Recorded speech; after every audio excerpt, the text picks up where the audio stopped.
तपाईहरुले देख्नुभयो नि यो कालो यो हरामी चिज तपाईहरुले यो टनेला बनाउँदाखेरि जो कृषकहरु हुनुहुन्छ तपाईहरुले यो बाँसलाई खपाउने चाहिँ कुन आइडियाले खपाइराख्नु भएको छ भन्दिनु होला यो मैले जानेको चाहिँ एउटा यो कालो चाहिँ मोबिल हो यो डढेको मोबिल यसैले चाहिँ तपाईको बाँसमा जुन लाग्ने धमिरा हुन्छ त्यो धमिरा चाहिँ नलाग्दो रहेछ उता यो पोर लगाएको हो यो त्यो देखा यो पोर लगाएको यसको फेद त अझै पनि भित्र खनेर हेरेको ठिकै छ त्यसको त्यही भएर तपाईहरुले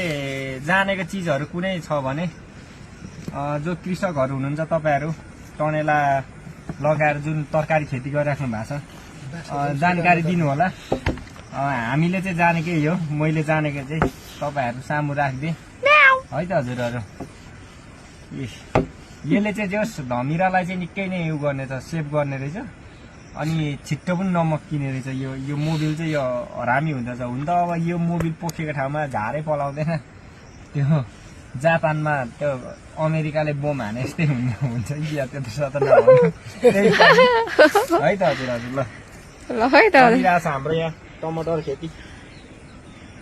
विस्तार राम्रै चलिरहेछ कुनै तल छेउ गयो